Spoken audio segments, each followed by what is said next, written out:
I'm shocked to hear how many men are still convinced that they need to be taking some type of testosterone when we could be making it ourselves, or we could be learning why our body isn't making it, and that will make us stronger. Now, I get it. You probably feel great taking testosterone, and I'm sure you do.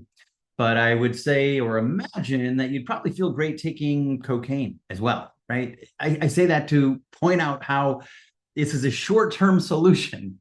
It is not a long-term solution. And if you don't think of a way to address it for the long term, it's going to turn into a massive problem at some point because testosterone turns into estrogen. And we have all kinds of estrogen dominant situations, creating all kinds of chaos in human bodies. So in this short video, I'm just going to give you some idea of the fact that stress could be competing and taking your testosterone and turning into something else. So instead of reaching for an exogenous source of it, maybe if you help get your cortisol levels down, your testosterone can go up. So I'm going to give you 3 easy and free things that you can do in this video to be able to lower your cortisol and hopefully increase your testosterone, because it is true that there is a massive decline in testosterone in men in the US in the last couple of decades. It's going down, but I want everybody to get this image burned into your brain. You see down here is cortisol, and over here is testosterone. You have a choice at some point. You can either produce cortisol or you can go down to produce testosterone. And the difference is whether or not you are stressed or not. If you are stressed, your body is going to make cortisol. If you are relaxed, if you are in rest and digest or feed and breed, your body will make testosterone. And so we want to do everything we can to calm our bodies down and stay in that state of relaxation as much as possible. Now, in another video, I've talked a lot about all the nutrients that you need. You really need minerals to help keep you calm. My colleague, Dr. Verzal, does a great way of explaining this. If you have enough minerals, you're like a rock. It doesn't matter. The oceans could be in a hurricane and you're just going to stay right there. If you don't have the minerals, you're like a sponge. You're going to be washed around. So there's a lot we can do from a nutrition standpoint. And we can help you get there that way as well. And I'm happy to help anybody out there who's looking for that personally. But we also want to do activities that are going to help reduce that. And one of the most powerful ones that I like to share with people all the time that Amy Cuddy made famous is power posing.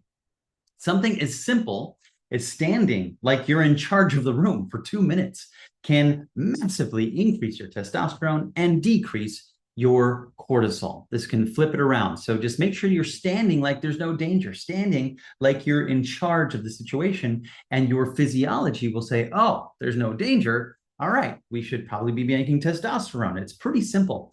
And I always think about those guys who go into these T centers to get their blood drawn to check their testosterone levels. What are they doing the minutes before? Are they sitting in a chair, looking down, hunching, putting their body in a way that they're probably thinking that they're stressed, or maybe they're stressed about their testosterone levels, or maybe they're looking at their phone and they're working, all these things that are tanking their testosterone and increasing their cortisol before they get tested to find out whether or not they need testosterone. So keep that in mind and think about that before you go in next time.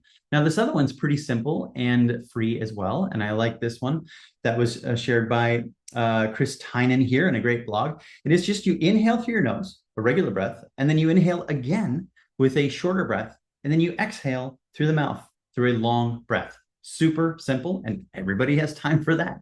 And it's fairly natural seeming. It doesn't seem like you're doing anything weird. You're just right. And that itself can help reduce cortisol and get you into a position where your body can actually make testosterone instead of cortisol.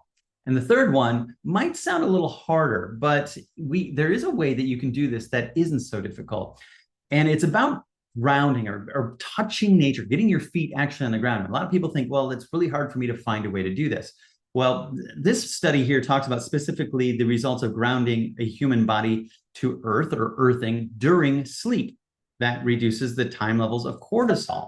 We definitely want the cortisol low while we're sleeping so that we can get the best rest and, of course, produce more testosterone. So I wanted to share that this is one thing. I'm not endorsed by them, or I'm endorsing them because I use them personally, but I'm not sponsored by them by any means. But this company I have found is very simple. You just take this little sheet, you wrap it across your bed, like you can see here, and plug it into the wall, and then you sleep on it during the night. And that way you don't have to think about, well, I got to get outside, I got to get my bare feet on the ground. This is something you're going to hopefully be doing every night, is sleeping in your bed. And you can actually impact your cortisol levels while you're sleeping and help increase your testosterone. So there's 3 things that hopefully you can implement that are, well, the third one isn't free unless you're going to go outside and put your feet on the ground, but these are easy ways to address that. And before you run out and think that you have to get an exogenous testosterone shot, think about ways that you can reduce your cortisol and strengthen your endocrine system and all the minerals that you need. There's so much more you can do, because if you're focusing on that short-term solution, there is going to be a price to pay down the road.